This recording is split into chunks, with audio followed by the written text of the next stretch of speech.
In the high summer of 1942, with German forces driving for the Caucasus oil fields and 6th Army anticipating the imminent fall of Stalingrad, Adolf Hitler declared in a moment of fatal pride to his staff that the Russian is finished. 6 months later, Field Marshal von Paulus surrendered the 91,000 frozen and starving remnants of that once impressive military formation to the Red Army in the greatest defeat yet suffered by German arms in the war. Even before the beginning of February 1943, the Wehrmacht was being forced into retreat ever westward by a Red Army running rampage across a 400-mile front. In the process, they forced the Germans to surrender all of the territorial gains of their 1942 summer campaign. No fewer than 300,000 men and vast quantities of equipment were lost to the Wehrmacht order of battle at this time. By early February, Kharkov had been abandoned to the Soviets, and Stalin was whipping his rapidly tiring and depleting armoured formations through a 200-mile rent in the enemy front line in a bid to reach the river Dnieper and secure the vital German crossing points over the river. His plan was to sever their supply lines, thereby encircling and bring about the destruction of the whole of the German army group in southern Russia.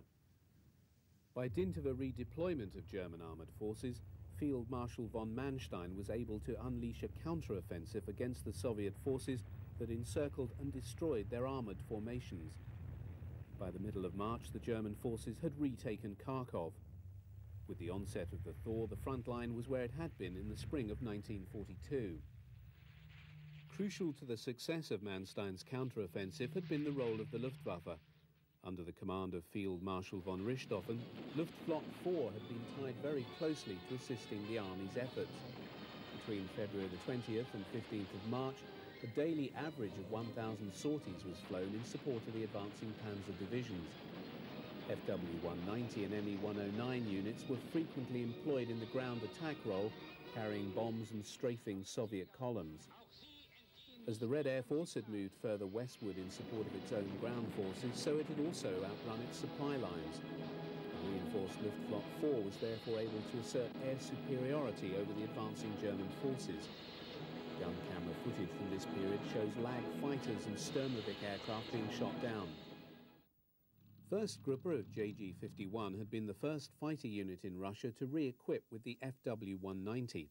In the late winter of 1942-43, it was operating on the front of Army Group Center.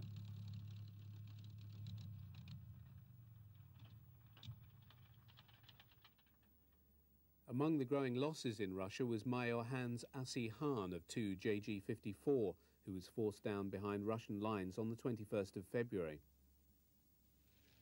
For part of the winter, elements of JG-51 found themselves employing the frozen Lake Ivan near Veliki Luki as a forward landing strip.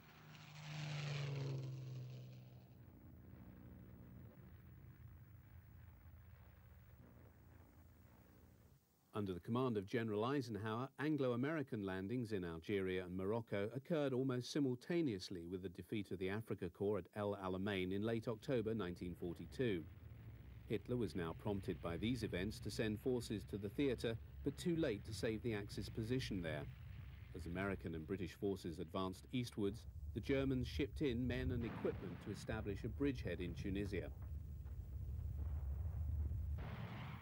In addition to Panzer infantry and paratroop units, Luftwaffe formations arrived to contest the growing Allied air strength in the region. FW-190s of 1 JG-2 were soon in action against the Allied forces. The Allies deployed strong air forces in their drive on Tunisia. German positions and bases were frequently bombed and over-water supply flights were attacked. The Jagdwaffe tangled with Allied fighter types including Spitfires, Hurricanes, Air Cobras, Warhawks and early Mustangs.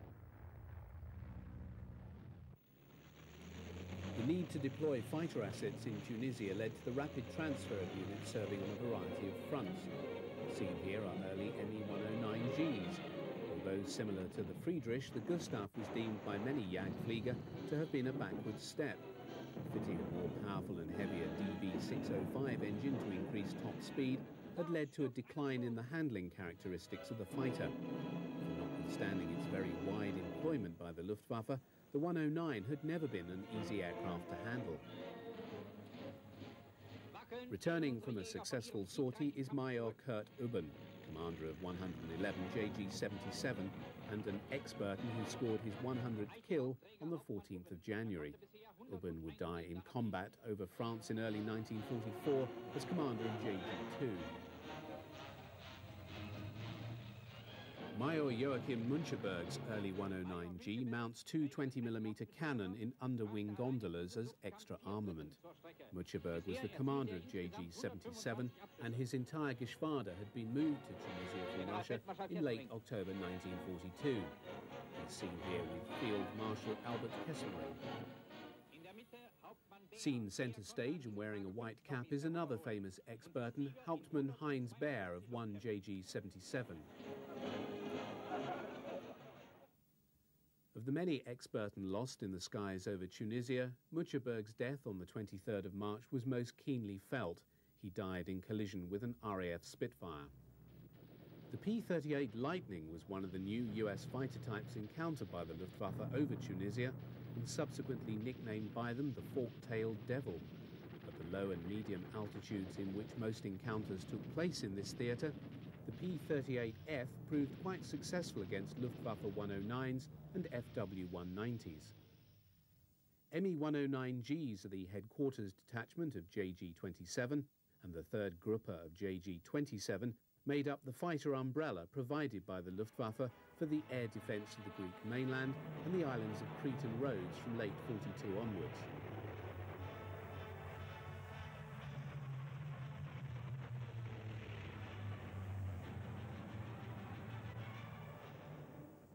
Even as fighting continued in Tunisia, US heavy day bombers such as the Liberators and Flying Fortresses seen here were employed in heavy bombing raids over Sicily. These were in preparation for the landings there, which eventually took place in July. Although other German fighter formations were based in Sardinia, during late May and June the bulk of the day fighter units were concentrated on airfields on Sicily itself. Primary interceptor aircraft of the Jagdwaffe were Me-109G6s and G10s. These were heavily engaged in attacking US bombers in their raids on the island. The end in Tunisia came on May the 12th when the remaining German forces fighting on the Cap Bon Peninsula surrendered to US and British troops. Leading 230,000 German and Italian troops into captivity was General von Arnim, commander of Army Group Africa. Luftwaffe aircraft that could not escape now lay abandoned all over airfields in Tunisia. For the first 5 months of their operations over Europe, the heavy bombers of the US 8th Air Force had raided targets in France and the Low Countries. In January 1943, they launched their first raid on Germany when 64 B-17Fs bombed the U-boat yards at Wilhelmshaven. Most US heavy bomber raids between January and April 1943 were directed against submarine targets in Germany and France. Under the point-blank directive, the 8th Air Force was allocated the task that was to determine the nature of the daylight air war over Germany through the remainder of the year and well into 1944. The Americans were charged with the destruction of the Jagdwaffe in the skies over the Reich and of the industrial and support infrastructure within Germany that kept it flying. The growing frequency of high contrails from heavy bomber formations crossing the coast of Holland from early 1943 was testimony to the growing strength of the US daylight bombing effort.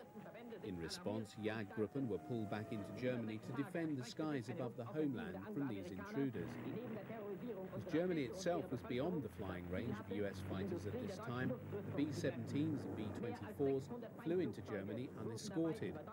Nevertheless, US strategic bombing supporters were convinced the heavy armament of the bombers, allied to their defensive flying formations, could ward off enemy fighters, so allowing the bombers to get through to the target. The Jagdwaffe was to rapidly dispel this illusion in a highly destructive fashion. While at first German pilots had been intimidated by the heavy armed Polk, or Herd, as they named the bomber formations, they nevertheless rapidly identified their weaknesses, and also the vulnerabilities of the individual aircraft types. Between September 42 and April 43, the Americans had to reorganize their bomber formations 4 times to adapt to the weaknesses discovered by the Jagdwaffe attacks. losses were concentrated in those parts of the formation most open to German fighters. Furthermore, the Germans discovered that both bomber types were most vulnerable when attacked head-on. The nose of either aircraft was a mass of perspex, and protection was weak. A hail of fire from a German fighter directed at the nose and canopy of a B-17 or B-24 could take out the flight crew in one pass, leading to the inevitable loss of the bomber. It's not surprising that in such circumstances the newsreel should catch returning fighter pilots in high spirits and full of confidence.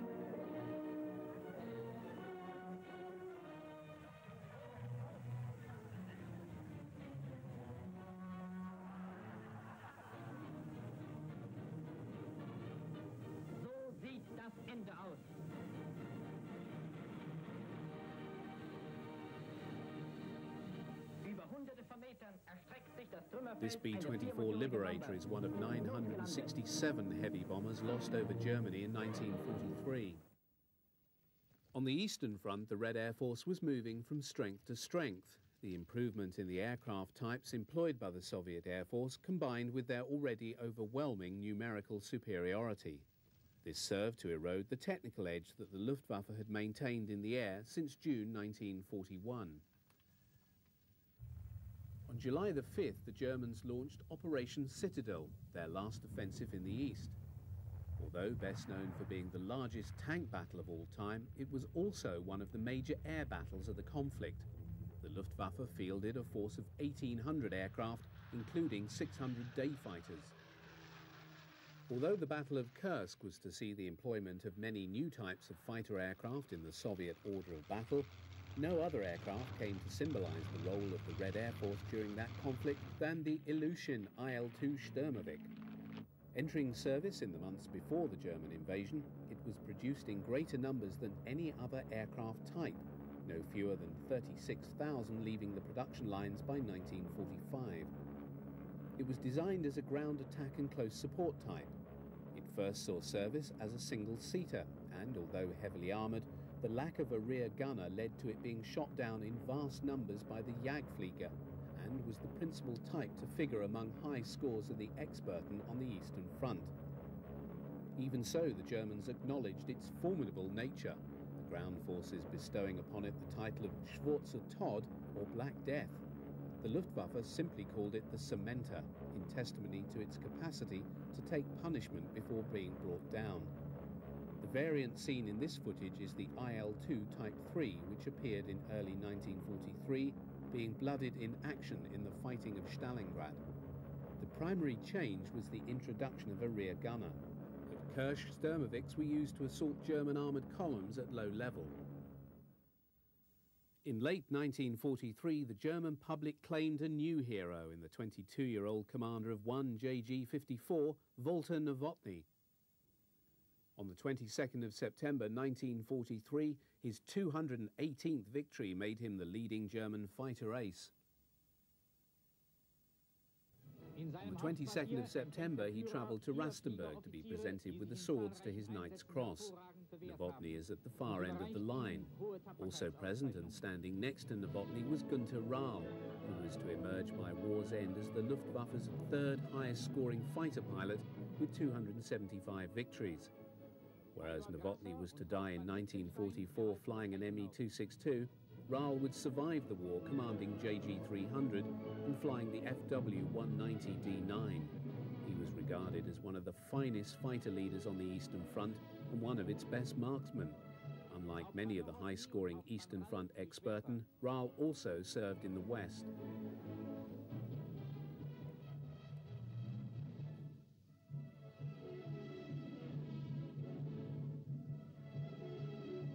Nowotny errang bisher über 230 Luftsiege. In the post-war period, he was a guiding influence in the development of the new Bundesluftwaffe, running the project staff for the F-104 Starfighter. He retired in April 1974 as commander of the Luftwaffe. The highest-scoring fighter ace of all time also served in the East. Erich Hartmann, nicknamed Bubby because of his ever-youthful appearance, had amassed a staggering total of 352 kills by war's end. He's seen here having just returned from a mission in which he scored his 300th victory. In August 1944, he was awarded the Diamonds to his Knight's Cross by Hitler at Rastenburg. When told he would need to remove his sidearm before meeting Hitler, this pugnacious flyer stated that the Fuhrer could shove the award if he couldn't be trusted to keep his gun. He wore his gun to the meeting. Handed over to the Russians by the Americans in 1945, he served 10 years as a Soviet prisoner. Returning to Germany in 1955, he too joined the Bundesluftwaffe and retired with rank of colonel in 1973, dying in 1993.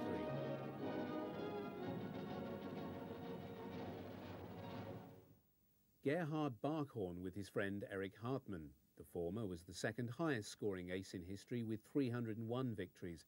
Between them, they shot down 653 planes. Barkhorn is seen here with his ground crew raising a toast to celebrate his 250th victory. Although these FW-190 F-8s belong to a specialised ground attack formation, pilots belonging to these units also engaged in aerial combat with Soviet aircraft and amassed high scores. The most successful was August Lambert, who downed 116 Soviet aircraft before his death in April '45. In the early morning of the 17th of August 1943, the heavy anti-aircraft artillery of the Flak Belts in Holland opened fire on what was the largest bombing force yet sent into Germany by the 8th Air Force. It was, by the time the mission was over, the most costly the Americans had yet experienced. By this date, the 8th Air Force comprised 15 heavy bomber groups able to deploy 300 B-17s and B-24s. 2 raids targeted at the Me-109 assembly works at Regensburg and the ball bearing manufacturing plant at Schweinfurt were seen as the culmination of a series of intensive raids over Germany. Begun at the end of July, it was known by the Americans as Blitz Week. The former lay over 500 miles from England and the latter over 400 miles. Although fighter cover was provided for the first stage of the flight, by far and away the greater part of the long haul to southern Germany would find the bomber formations devoid of any protection other than that provided by their own massive defensive firepower. The 4th Bombardment Wing heading for Regensburg was over Holland when assailed by the fighters of one JG-26 shortly before 10:30 a.m. This was the first of numerous German fighter units that would attack in relays along the route of the bomber's streams. The Jagdflieger had waited until the short-legged Spitfire and Thunderbolt escorts turned back before they tore into the 146-strong US bomber formation. By the time the 4th Bombardment Wing had reached their target, having been under attack for a greater part of the journey, it had lost 14 B-17s. 3.5 hours after the Regensburg group crossed into Dutch airspace, the second raid directed at Schweinfurt followed. Comprising 229 bombers, 1st Bombardment Wing was attacked as soon as they crossed into Holland by the very same German fighters who had earlier attacked those of the first raid. In the interval, these had landed, been refueled and rearmed in the expectation of having a second go at the 4th group as it returned to England. It mattered not to the Jagdflieger that the survivors were to head for North Africa after bombing the target. On this occasion, the Jagdwaffe did not wait for the escorting fighters to retire, but attacked them as well as the bombers.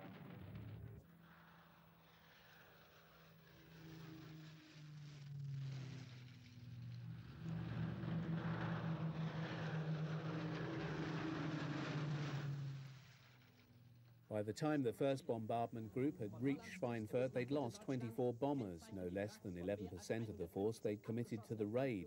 During the return flight to England, the Jagdwaffe shot down a further 12. 4th Group lost in total 24 aircraft. Final reckoning for both wings for the twin operation amounted to no less than 60 bombers shot down. Of the 565 crew that went down with the planes, 102 were killed. Jagdwaffe losses amounted to 47 fighters and 16 aircrew. The greater proportion of the US bombers were brought down by the single-engine day fighters. In the aftermath of the raid, the propaganda department were most careful to film the destroyed US bombers and some of the 381 crew who survived to be taken prisoners of war. Significantly, these prisoners were described in such terms as Luftgangsters or terror flyers. Such a victory for the Luftwaffe made extremely good viewing in the weekly cinema newsreel. die noch die Schatten schwersten Kampfes tragen, verwundet und mit letzter Not dem Tode entronnen.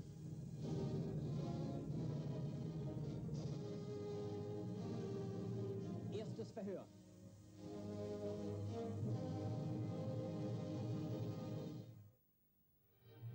Two months later, day fighters in Holland and Western and Central Germany found themselves scrambling as the 8th Air Force launched another raid against Schweinfurt. Just under 300 forts headed out across the North Sea. As before, they were escorted as far as Eupen by P-47s, and as before, they were attacked as soon as they crossed the coast of Holland. With more fighters having been brought back to Germany, the number of aircraft available to the Luftwaffe to intercept the bomber formations was greater than in August. Once beyond the protective escort of the P-47s, the German fighters raked the B-17s with rockets to break up the formations and then fell upon the stragglers. The US official history described the scale of the German fighter assault as unprecedented in its magnitude, in the cleverness with which it was planned, and in the severity with which it was executed. German fighters were given 2 bites of the cherry as they hit the B-17s on the way out to the target and also on the return flight to England. As in August, the American losses were extremely high, 60 forts shot down and 120 returned with degrees of damage. German losses amounted to 38 fighters.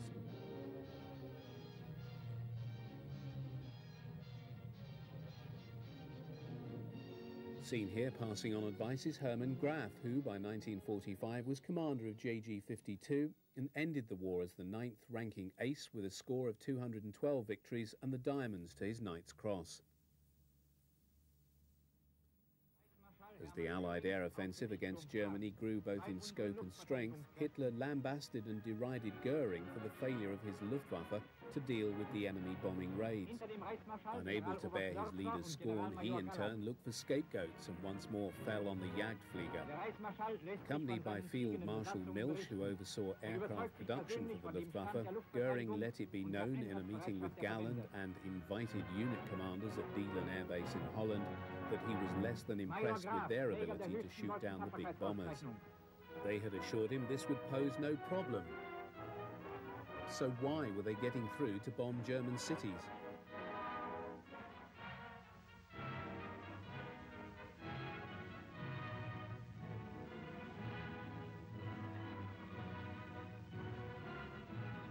Generalfeldmarschall Milch im Gespräch mit einem verwundeten Jagdflieger. Free with his bonhomie for the benefit of the camera, he was less than accommodating in private to his pilots in his address. His final words were hardly uplifting. "I can assure you of one thing, I will not have cowards in my Air Force. I will root them out." Against this backdrop, the Jagdwaffe searched for new tactics and weapons with which to bring down the American day bombers.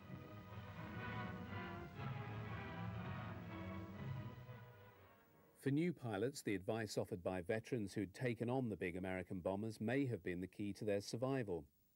Staffel commanders employed models to demonstrate the arcs of fire of the guns of the B-17s and B-24s. Here, the officer is showing how to position a fighter for the frontal assault. While the most effective means of attacking the US bombers, it was recognized it took a very careful nerve and a fine judgment. With a closing speed of 500 miles an hour, the pilot had just a few seconds with which to hit the small target of the bomber's nose. 1943 also saw a number of 109s and 190s equipped with rocket mortars firing a 21-centimetre shell, adapted from the Army Werfer. These unguided rockets were employed in a bid to break up the defensive pulks flown by the bombers, permitting them to be picked off by other fighters. In the spring of 1943, Focke-Wulf produced an assault version of the 190A8. Armed with two 30mm Mark 108 cannons and extra armour, this variant equipped the Sturmstaffeln or Ramjager units. A specialised bomber-destroyer, it was given cover by other fighters during its attack on the Polk. With their contrails pointing like arrows towards the heart of Germany, 5 wings of the US 8th Air Force 1st Division head towards the concentration of aircraft plants at Oeschlaben, Aschersleben, Bernburg and Halberstadt on February the 22nd, 1944. Der Alarm eilt dem Feind voraus. Die den Although the US raid was being tracked, the heaviest German response came on the return leg of the bombers' journey. Concentrating their fighter assets, the Jagdwaffe launched a series of heavy attacks on the American aircraft. Scrambling from bases along and parallel to the bombers' flight track, the flying fortresses were assailed all the way back to the coast of Holland.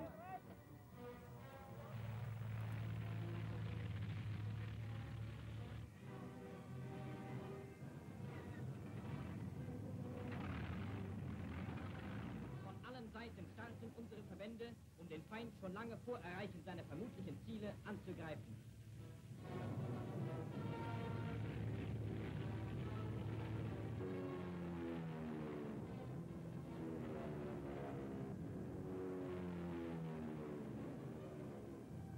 Über See und über dem Küstenvorland stoßen Jäger und Zerstörer auf den Feind. Ein dicker Pulk. Unsere Verbände stürzen sich auf den Gegner. 41 aircraft were shot down by the Me-109s and Focke-Wulf 190s in their savage and slashing attacks on the American heavy bombers. Clearly heard is the slow thump of the Rheinmetall Mark 108 30mm cannon, nicknamed the pneumatic hammer because of the sound it made when fired.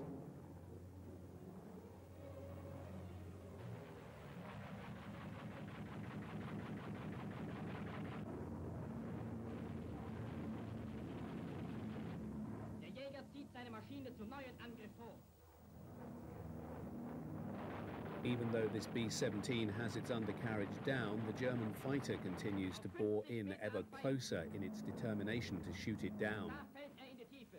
As the bomber plunges to earth, a parachute indicates that some of the crew have managed to jump out of their aircraft. Reaching the ground, the survivors are rounded up and taken prisoner by Luftwaffe personnel.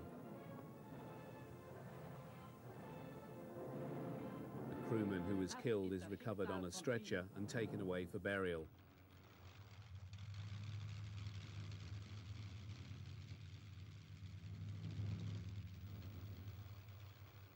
Major Heinz Baer examines a B-17 downed by him in the combat of February the 22nd. We previously saw him in Tunisia. By February 1944, Baer was one of Germany's foremost experten, having served in the East and in the West. By war's end, his score would stand at 221 victories, including Miss Ouachita, a B-17F from the 91st Bomb Group at Bassingbourn. She's seen here on the hard stand with her ground crew shortly before being lost over Germany. Images of crashed American bombers and fighters taken from Holland through to Germany became part of the stock-in trade of the newsreels in this period. Das Innere eines Terrorbombers. When, in March 1944, the 8th Air Force launched its first bombing raid on Berlin, known as Big B to American air crews, many B-17 squadrons were flying the G variant of this famous bomber. The most noticeable difference was a chin turret under the nose, mounting 2 machine guns. This design feature had been introduced to give the big Boeing greater firepower across its frontal arc, where it had proven most vulnerable to head-on attacks from Luftwaffe fighters. In late 1943, the US Army Air Force also decided to drop the olive drab camo used on both B-17s and B-24s and employ instead the bombers in their natural metal finish. These B-17Gs belong to the 92nd Bombardment Group based at Alconbury in Cambridgeshire.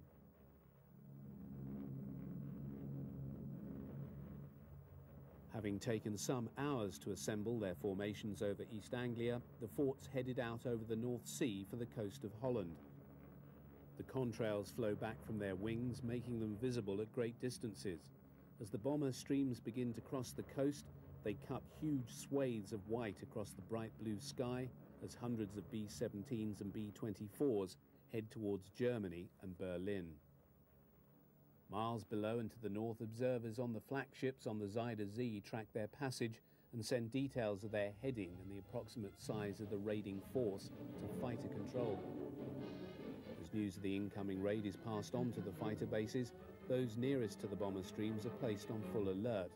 Pilots strap themselves into their 109s and FW-190s.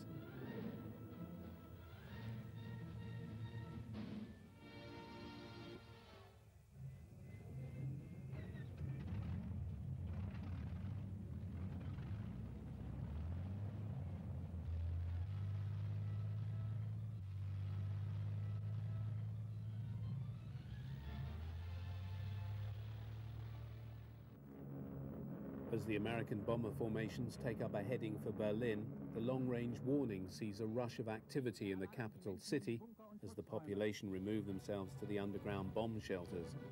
In a short while, the trams are stopped and the streets are deserted. In den Fabriken besetzen die Brandwachen ihre Plätze. In Krankenhäusern werden die Patienten in bombensichere Bunker gebracht. Die Feindverbände kommen näher. The coordination of the day fighter response is undertaken at the underground command and control bunkers built by the Germans in 1943 at Arnhem-Dielen in Holland, with another 4 constructed at sites in Germany.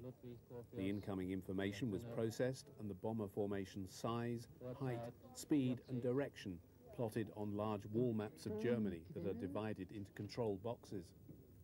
10 viermotorige Flugzeuge, Liberator, hoch mit Westkurs. Dabei viele deutsche Jäger.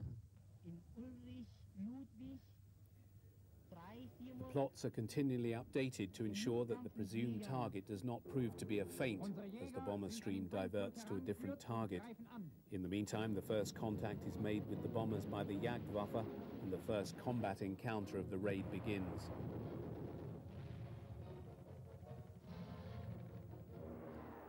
Anti-aircraft guns also start firing at the bombers as they cross the first of the heavy flak belts that bisect their route to Berlin.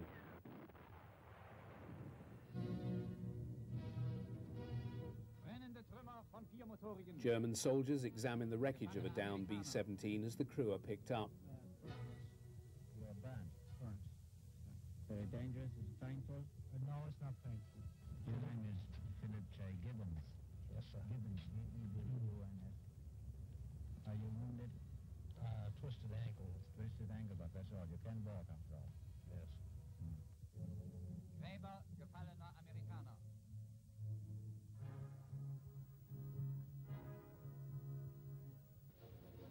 A returning Focke-Wulf 190 roars across his airfield, waggling his wing to signify a kill.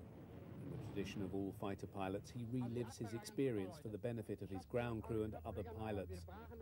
On the first Berlin raids in March 1944, the German pilots had much to be pleased about, as on the 6th they shot down 68 B-17 and B-24s and 11 escort fighters. 2 days later, the Americans lost another 37 bombers, but thereafter German fighter losses began to rise steeply as escort fighters began to take their toll of the defenders.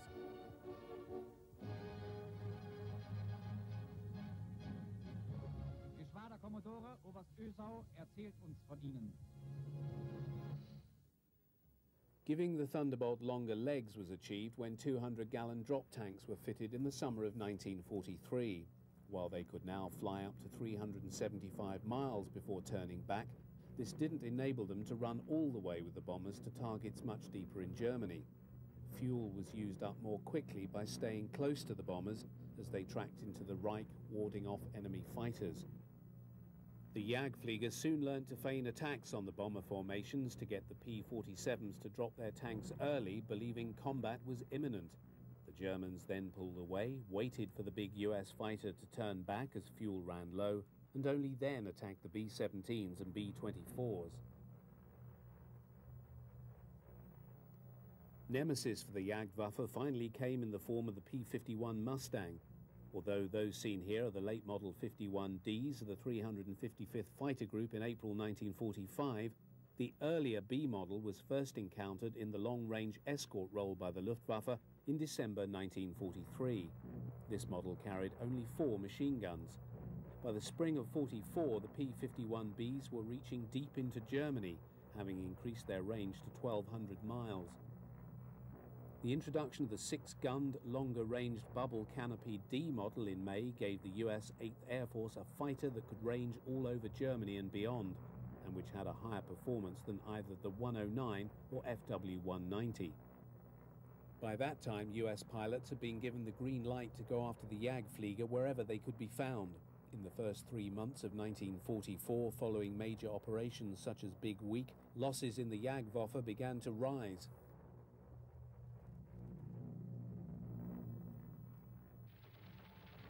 This gun camera footage from Mustangs and Thunderbolts showing the destruction of Me-109s and FW-190s over Germany serves only to underpin the highly pessimistic report of Inspector of Fighters Adolf Galland to Goering. Between January and April 1944, our day fighter arm lost more than 1,000 pilots. They included our best Staffel, Gruppe and Geschwader commanders. Each incursion by the enemy is costing us about 50 aircrew. The time has come when our force is within sight of collapse.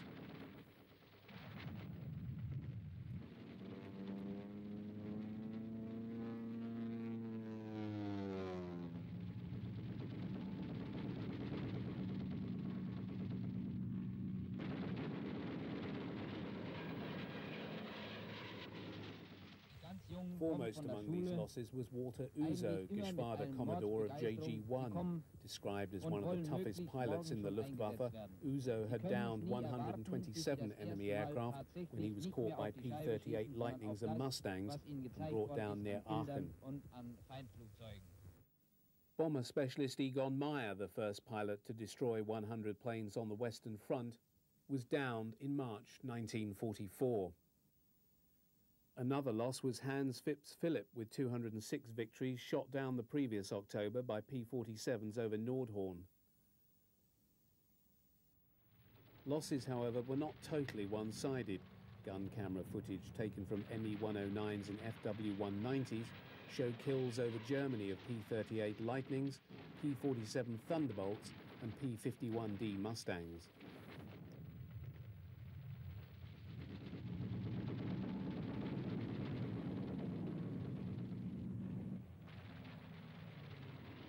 Newsreels shown to German audiences continued to show attacks on the US heavy bombers operating over the Reich.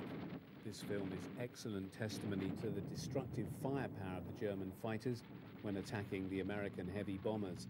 20 and 30 millimeter cannon fire hitting the bomber airframes caused heavy damage and fire, especially when the cannon shells hit the engines. Of the two main types, the Americans and Germans found the B-24 Liberator to be more vulnerable to attack. By 1945, 8th Air Force was intending to standardize on the B-17.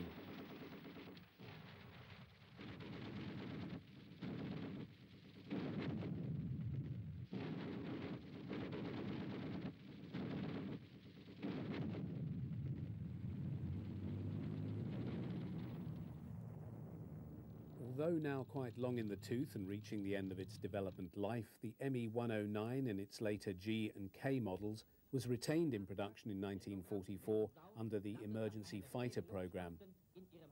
Volume production of a tried and tested aircraft, which was, by the standards of the time, also simple to manufacture, was deemed to be more important in the dire circumstances facing Germany than technical sophistication.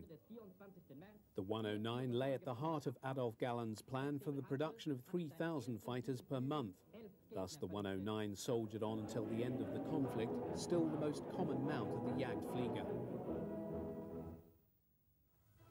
With the invasion of Italy in 1943, bases became available for the operation of the heavy bombers of the US 15th Air Force.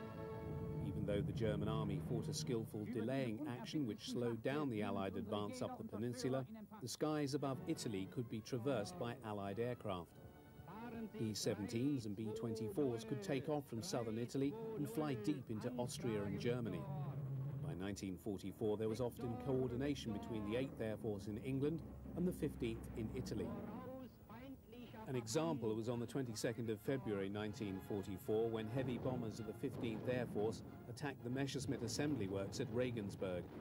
This was done to draw the German fighters southward and away from the raid being mounted by the 8th to the north. German fighter units based in northern Italy, Austria and southern Germany rose to give battle with the bomber formations of the 15th Air Force. The film seen here, showing the air battle between the respective forces, is being conducted over the Italian Alps.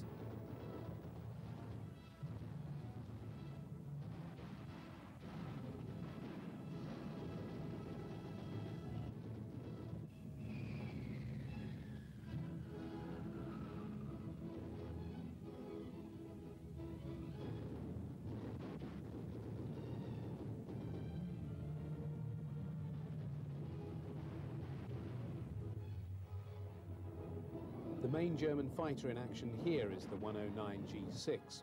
In addition to its single 20mm cannon firing through the propeller boss and two 13mm guns mounted on top of the engine cowling, it also carries two 20mm cannon in underwing gondolas. This allowed the G6 to direct heavy fire on the American bombers. Footage here shows the tremendous damage inflicted by the cannon shells.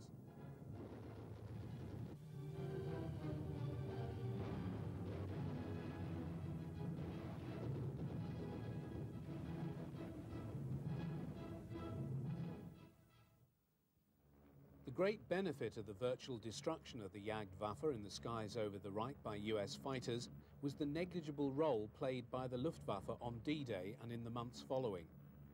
By June 1944, the Jagdwaffe possessed neither the pilots nor machines to make any contribution in support of the Army's attempt to defeat the landings in Normandy.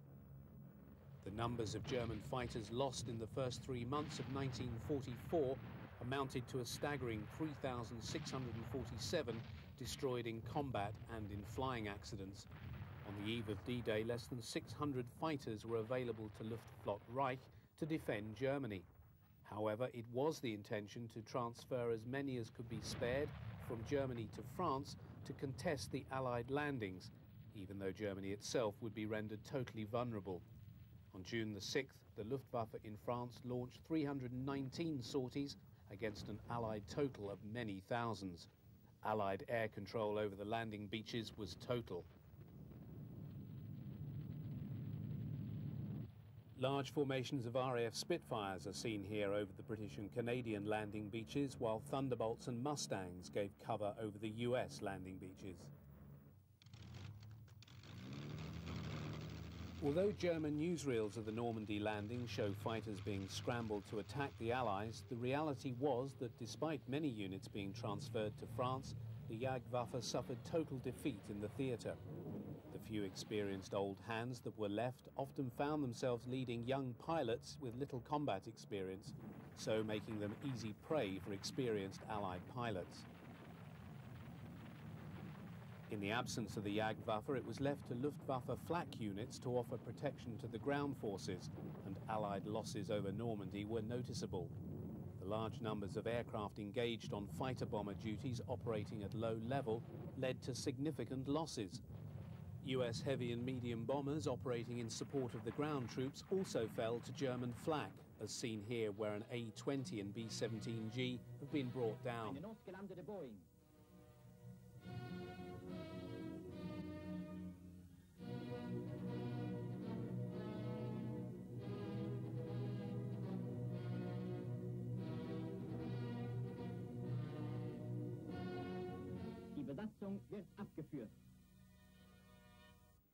The most effective of all Luftwaffe formations in the Normandy fighting, the Fallschirmjäger, found themselves pitted against the Americans in the Cherbourg Peninsula, where they acquired a reputation as formidable ground troops. They no doubt smiled at the bitter joke aimed at their flying brethren by German ground troops, who observed of aircraft overhead that, if you see a white plane, it's an American; if you see a black plane, it's the RAF; if you see no plane at all, it's the Luftwaffe.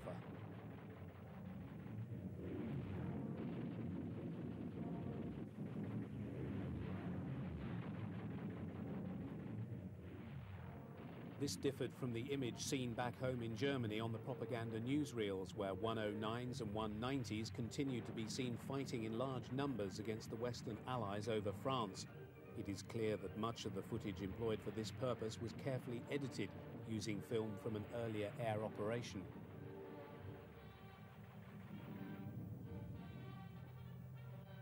A major casualty of the Normandy campaign was Major Joseph Sepp Wormheller, an expert with 102 victories lost over Alençon in France. In the summer of 1944, the new Langnese Dora, an FW-190 powered by a Umo inline engine, entered Luftwaffe service. With a maximum speed of 440 miles an hour, it at last gave the Jagdflieger a plane to compete with the Mustang. It was, however, never available in numbers to make a real difference to the air war over Germany. In a last desperate bid to regain the military initiative in the closing weeks of 1944, Hitler ordered the launch of Operation Watch on the Rhine. His intention was to catch the Allies napping by employing two panzer armies to drive through the weakly held Ardennes in a bid to secure the port of Antwerp. With British and Canadian forces isolated from the Americans, he hoped to force the former into a new Dunkirk. He envisaged the Luftwaffe playing a primary role in the offensive. Indeed, single-engine Day fighter strength had been raised to a high level by Galland with a view to launching what he called his great blow. This was a massive assault on US bombers with a view to inflicting horrendous casualties upon them. Hitler cancelled this plan and ordered Galland's carefully husbanded fighters to be employed in the Ardennes offensive.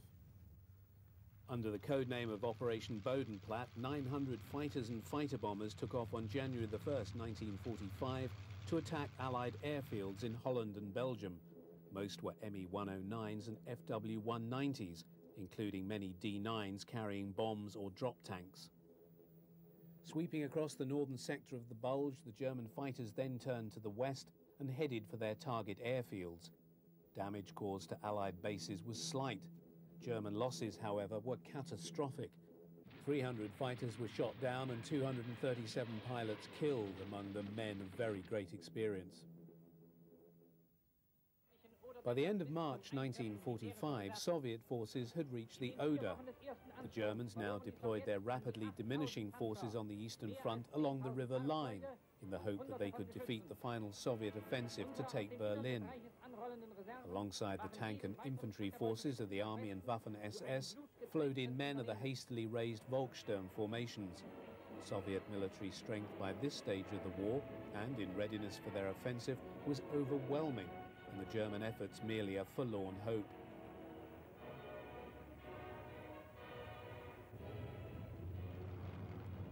It was against this dire backdrop that surviving Jagdwaffe formations, in this case flying very late Model 109s and Langnese Doras, hauled themselves into the air from slush-covered runways to attack Soviet forces. Following the crossing of the Rhine and the Battle of the Ruhr, P-47 units functioned almost exclusively in the fighter-bomber role. Although designed as a fighter, the Thunderbolt had been adapted to fulfill the close support role with great success in Italy. Over Normandy, the P-47 gained a formidable reputation in this capacity and was greatly feared by German ground troops. Razor-backed and bubble-top P-47s are seen armed with 500-pound bombs mounted under wing, together with a centre-line drop tank.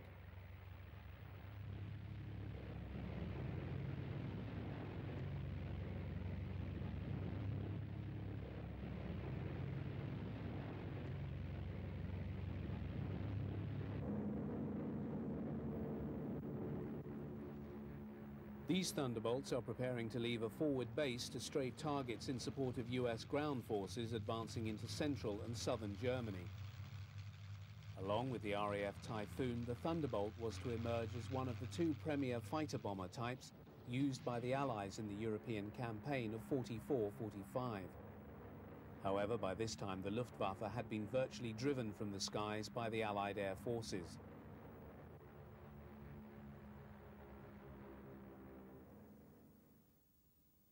By this period of the conflict, the Martin Company's originally despised and much maligned B-26 Marauder medium bomber had proven itself in combat. Indeed, by 1945, the B-26 had the lowest loss rate per sortie of any of the US bomber types. In the closing weeks of the war in Europe, Marauders operating out of former Luftwaffe bases were engaged in bombing raids designed to reduce the ability of both the Luftwaffe and the German army to continue military operations. On the 21st of March, the Allies began attacking every Luftwaffe airfield from which an aircraft could operate.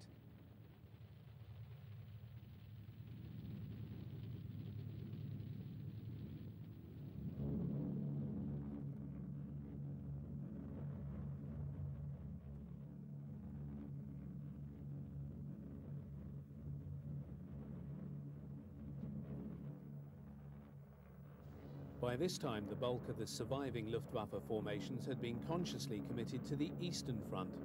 Nevertheless, the Americans and British continued with their operations against any target of military value right up to the German surrender.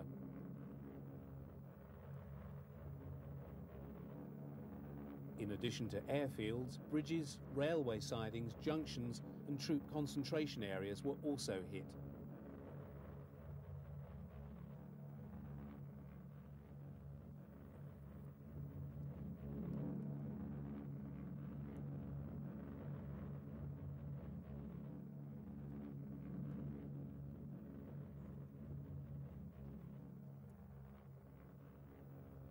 One of the primary targets of the heavy bombers right up to the closing days of the war had been the synthetic oil refineries upon which the German war machine so depended.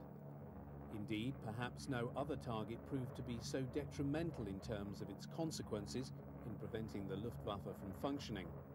The Allied bombing supporters had been fundamentally in error in believing that heavy bombing could reduce Germany's war production. Oil supply, however, was always the Achilles heel of the German war economy. Filmed by the US bombing survey after the war, these synthetic oil refineries proved to be the premier target in the Reich. In the face of a declining fuel supply in 1945, ground crews on Luftwaffe airfields were forced to fall back on muscle power to move their charges. Other heavier types required teams of oxen, the measure of how bad the fuel situation in Germany had become. For Thunderbolts and other Allied fighter types ranging across Germany, the only remaining targets were those of opportunity on the ground, presenting themselves to be strafed.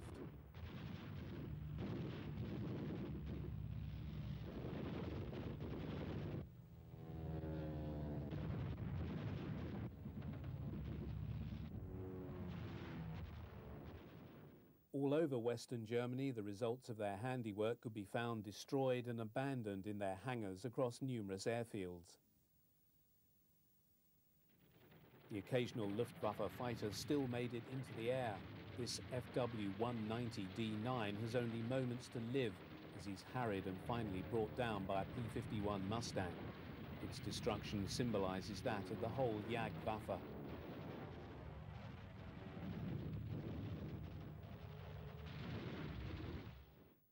Adolf Galland had been inspector of fighters for the most traumatic years of the short life of the Luftwaffe. When reflecting upon those whom he'd led, he summed up their achievement with the simple observation, "Our aces fought until they were killed."